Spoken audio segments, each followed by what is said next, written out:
Group 2 2025 some.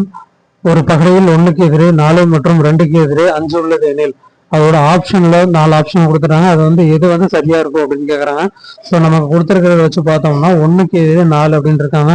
So அதை எழுதிக்கிட்டோம். 2க்கு எதிரே 5 இருக்குன்னு இருக்காங்க. ஸோ அதை எழுதிக்கிட்டோம்.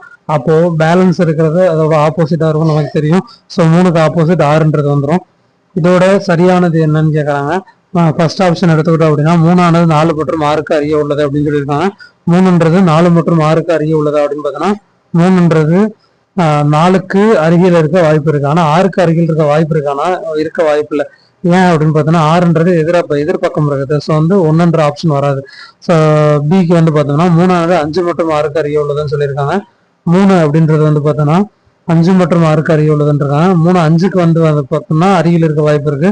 ஆனால் 6க்கு அருகில் இருக்கும்போது அருகில் இருக்க வாய்ப்பு இருக்காது. ஏன்னா ஆப்போசிட்ல இருக்கு. ஸோ வந்து பியும் தப்பு.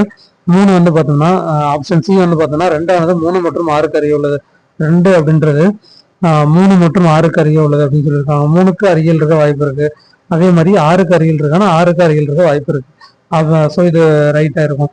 ஆப்ஷன் டியும் செக் பண்ணோம் அப்படின்னா 1ஆனது 4 மற்றும் 6க்கு அருகே உள்ளது அப்படின்னு சொல்லியிருக்காங்க.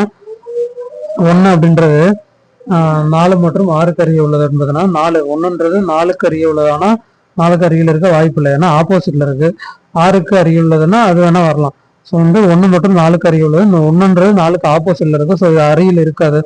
ஸோ இதுவும் தப்பு தான். So answer is option C.